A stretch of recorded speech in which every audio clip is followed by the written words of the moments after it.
50,000 રૂપિયા લઈને પોતાના મિત્રને આપીને કીધું કે મિત્ર મુજાતો નહીં, હજુ જરૂર પડે ને તો જોડે આવજે, તારા ભાઈબંધ નું મકાન હજુ ઓરડા ખુલ્લા છે, દરવાજા ખુલ્લા છે. અને ભાઈબંધ તારી દીકરી મારી દીકરી છે, મુજાવન ન હોય. આ તો 50,000 બાકી હજુ બીજા જુએ તમને દોડ્યો. અને ભાઈબંધ છે 50,000 લઈને વયો છે. ત્યારે મિત્ર રડે છે બેઠો બેઠો. સાહેબ આપણે જો દેશની કરુણતા, દેશનો ભાઈબંધ કેવો હોય સાહેબ. સુદામા જેથી કૃષ્ણને મળવા જાય અને સુદામો એક લોકો કહે બાળકો, હું કૃષ્ણનો મિત્ર સુદામો છું, બાળપણનો ભેરુભાઈ છું. અને આજ મને મારા મિત્રને મળવા માટે થઈને જવા. અને ભગવાન કૃષ્ણ છે દ્વારકાધીશ પોતાના શયન કક્ષની અંદર સૂતો છે. મિત્ર હે માધવ, હે કૃષ્ણ આવો યાદ થયો ને ખબર પડી કૃષ્ણને કે આજ મારો મિત્ર મને મળવા આવ્યો છે. એમાં મિત્ર બેઠો બેઠો રડે છે. ત્યારે એની પત્ની એવું કીધું કે હવે પૈસા દઈ દીધા પછી શું કામ રડો છો? તમને ખબર જ હતી કે આ પૈસા નથી દેવાનો, કોઈ તમે આપેલ હવે પાછા રડો છો, હારા નથી લાગતા. અને તેથી મિત્ર એટલો બોલે કે દાદી પૈસા આપે ને મને એનું નથી હો.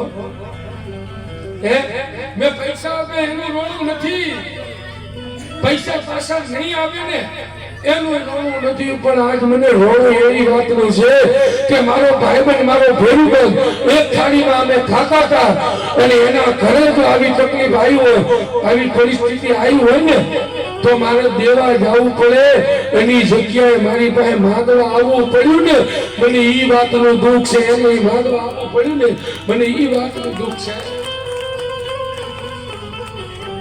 અને હરિયર ઘરે ન હોય અને જેના ફળિયામાં કુદર ફરે,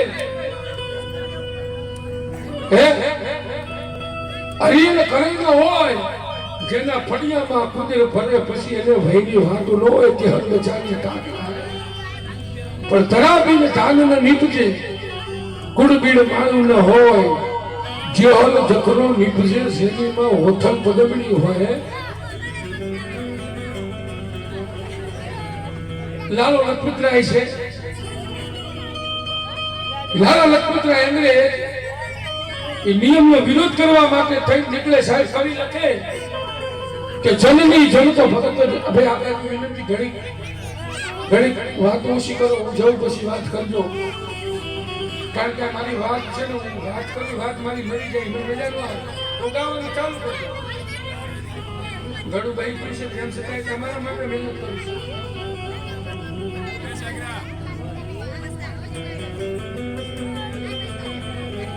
અને અંગ્રેજ કમિશનનો વિરોધ કરવા માટે થઈને લાલો લખપતરાય નીકળે. કવિ લખે કે જનની જનતો ભગત જનતે હલ કા દાતા કા સૂર. જનની જનતો ભગત જનતે કા દાતા કા સૂર, નહીતર વેગે વાંધણી મારી મત ગુમાવીશ તારું. લાલા લખપતરાય વિરોધ કરવા માટે થઈને નીકળે. અંગ્રેજ અધિકારીની લાઠી વાગે લાલો લખપતરાય મૃત્યુ પામે. અને લાલા લખપતરાયનું મૃત્યુ થાય પછી છેલ્લે એને શબ ઉપર ફુવાડવામાં આવ્યો શમશાન ઘાટની માલિકા. બધા એક પછી બધા ભારતના ક્રાંતિકારી વીરો છે શ્રદ્ધાંજલિ આપતા હતા. છેલ્લે ભગતસિંહ નો વારો આવ્યો.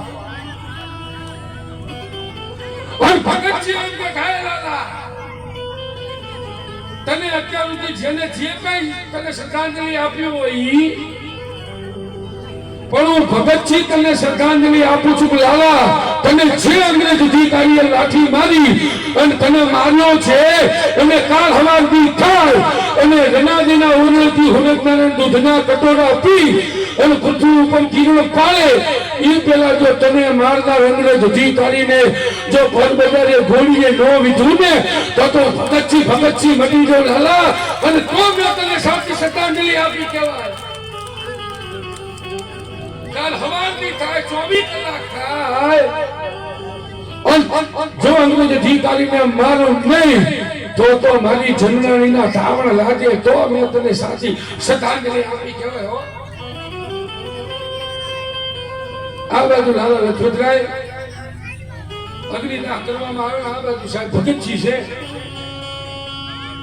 અંગ્રેજ અધિકારીનું એન્કાઉન્ટર ફરબજારમાં એને મારી નાખ્યા. બીજા દિવસે સમાચારમાં આવ્યું નક્કી નથી થતું હતું કોને માર્યો. સમાચારમાં આવ્યું ભગતસિંહનો બાપ પોતાના પિતાજી સાપાની માલિકા વાંચે છે. અંગ્રેજ અધિકારીનો કોક ભારતીય ગોળીબાર કરીને એને મારી નાખ્યો છે. ત્યારે ભગતસિંહનો બાપ એની માને કહે છે, ભગતસિંહની માને કહે છે, ભગતસિંહનો બાપ એની પત્નીને કહે છે, સાંભળ્યું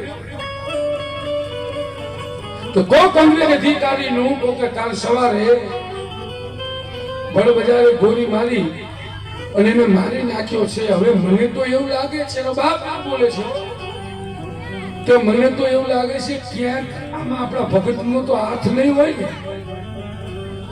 અને તે દી સાહેબ ભારત વર્ષની જનતા એટલું બોલી હતી કે તમને તો એવું લાગે છે કે આમાં આપણા ભગતનો હાથ નહીં હોય ને, પણ મને તો મારા દૂધના ધાવણ ઉપર ભરોસો છે કે આ કામ છે ને એ મારો ભગત જ કરી શકે, બાકી કોઈના બાપની તાકાત નથી કે કરી શકે ને. આ છે ને મારા ભગતે જ કરી.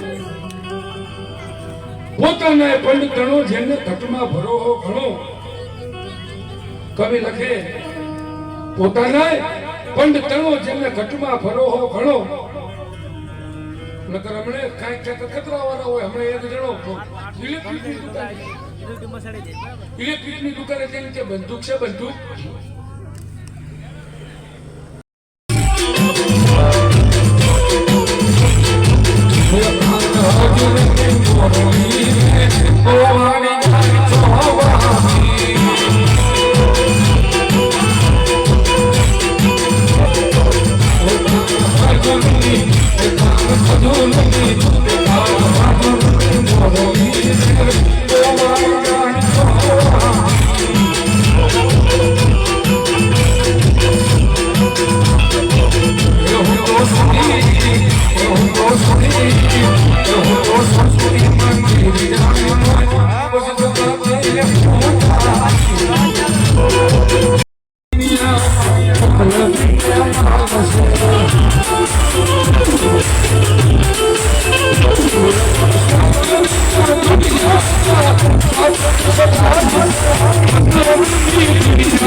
Let's go.